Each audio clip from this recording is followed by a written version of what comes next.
2, 1. Santai we. Tadi contohnya apa? Fabel. Bagus, Mbak Lita. Yang kedua, dongeng. Oh ya, legenda. Legenda. Tadi kata Mbak siapa? Mbak Naswa ada sejarah ya. Ya nggak apa-apa, nanti kita evaluasi bareng-bareng. Terus yang non fiksi, ada yang tahu? Disebutkan angkat tangan. Cerita yang non fiksi asli apa? Berita. Bagus. Berita. Ada lagi?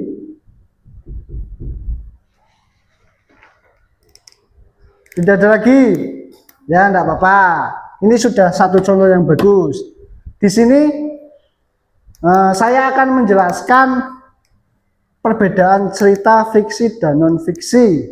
Ada yang sudah tahu bedanya?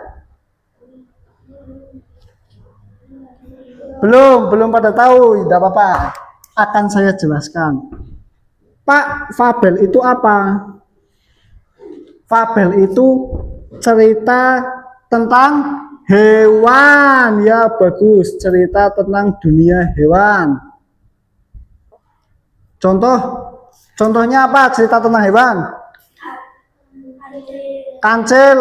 Kancil mencuri timun yang sudah sangat biasa kalian dengar. Terus apalagi? Keong mas ya. Contohnya kancil. Terus keong mas. Dan masih banyak lainnya. Intinya cerita-cerita yang kalian dengar atau kalian baca tentang hewan yang bisa bicara, yang bisa seperti manusia, itu namanya fabel. Kemudian dongeng itu adalah cerita yang dibuat-buat alias cerita yang tidak nyata. Ngarang, cerita yang dibuat ngarang, tidak nyata terjadi di dunia nyata. Contohnya apa? Aurora apa? Oh ya, Putri Aurora, Princess Aurora, boleh. Itu dongeng, Putri Aurora. Atau Elsa, Anna dan Elsa, ya kan? Frozen kan? Nah, Frozen itu dongeng. Paham ya? Cerita yang dibuat ngarang hanya untuk senang-senang saja. Kemudian legenda. Ada yang sudah tahu? Belum. Legenda itu cerita yang menceritakan suatu kejadian di mana kejadian tersebut membentuk suatu tempat atau peninggalan dalam masa kini. Dalam tempat, contohnya apa? Danau Toba. Terus ada yang tahu lagi contoh legenda? Candi Prambanan katanya dibuat dalam satu malam 1000 candi. Padahal itu tidak 1000 candi, itu sekitar 230-an candi. Dan dibuat tidak hanya dalam satu malam. Selama kurang lebih berapa tahun itu, saya lupa. Candi Prambanan. Itu hanya legenda, cerita yang dari masyarakat. Tujuannya apa Pak? Kok ada cerita legenda? Legenda bertujuan untuk supaya kita bisa mengambil hikmah dari tempat tersebut. Bisa dipahami? Oke, cantik. Candi Prambanan. Terus yang terakhir, ini katanya apa? Sejarah. Sejarah itu bukan non fiksi ya. Sejarah itu sejarah itu bukan fiksi, tapi non fiksi. Ini nyata. Kok bisanya nyata? Padahal kan sejarah kita tidak bisa melihatnya.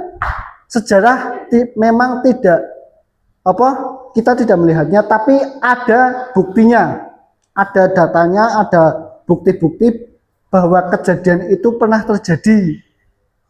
Contoh kecil, sejarah Indonesia merdeka dengan dikibarnya bendera pada tanggal 17 Agustus 1940. Kalian sudah lahir belum? Pernah lihat langsung enggak? Enggak kan? Lihatnya lewat apa? HP, di video ataupun foto kan? Nah, itu ada buktinya. Sejarah itu ada bukti ataupun data. Jadi masuknya di fiksi apa non fiksi? Non fiksi. Di sini sejarah. Sejarah. Contohnya apa? Proklamasi kemerdekaan, itu contoh sejarah. Ada buktinya, ada bukti dan data. Oke, sudah. Nah, contoh lagi tadi satu berita, benar. Berita misal kejadian tsunami di Aceh, itu kan ada kan? Fotonya ada, videonya ada, korbannya juga ada. Nah, itu masuknya non fiksi, masuknya berita. Ada ini, ada poin ininya, ada buktinya, ada bukti nyata. Itulah perbedaan cerita fiksi dan non fiksi. Oke, bisa dipahami anak-anak? Bisa, terima kasih. Nah, pembelajaran hari ini sudah selesai, tapi kalian membagi kelompok terlebih dahulu ya. Hitung 1 2 1 2 muter ya. Boleh dimulai dari mbaknya. 1 2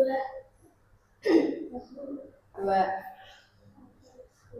1. Nah, yang nyebut angka 1 ngacung. Nah, ini nanti buat kelompok ya, yang angka 1 buat kelompok nanti mengerjakan tugas. Tugasnya apa? Buatlah cerita, dongeng ataupun legenda di sekitar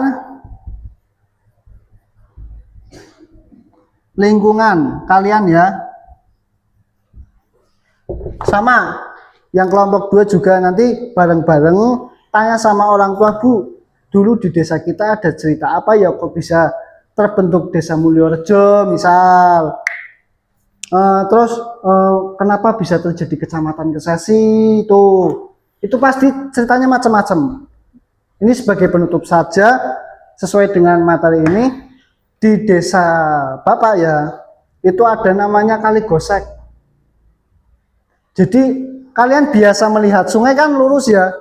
Itu enggak, sungai di desa Bapak itu bentuknya kayak gini. Kayak bekas ular. Belok-belok. Nah, itu saya tanya sama buyut saya, "Mbah, kenapa kok Kali Gosek enggak lurus kayak sungai yang lainnya?" Nah, ceritanya dulu di desa saya itu kekeringan. Tidak ada air, sumur ngebor pun tidak keluar air.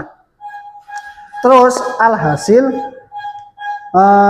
karena orang dulu masih percaya dengan roh leluhur, dengan arwah-arwah, katanya mendapat mimpi disuruh minta tolong kepada seekor ular raksasa ya, dari pantai utara. Dan kemudian minta tolong salah satu itu apa namanya?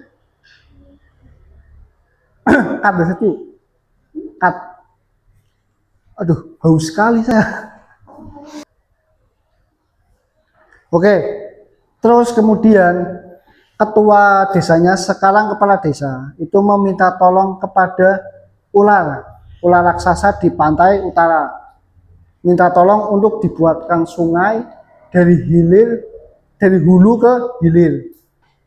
Tapi si ular mengajukan syarat. Nah, syaratnya apa?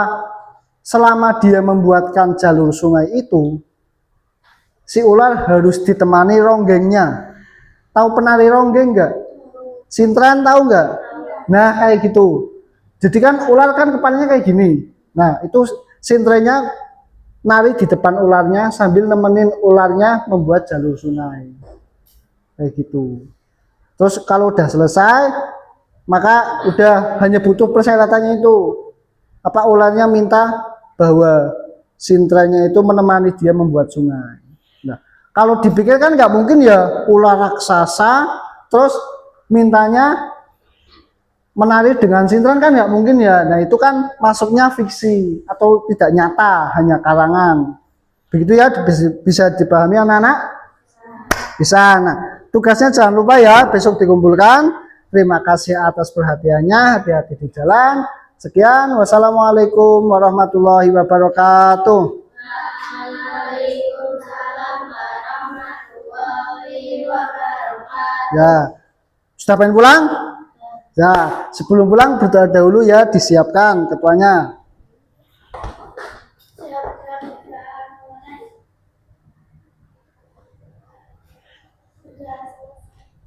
Terima kasih, hati-hati di jalan. Oke. Apa?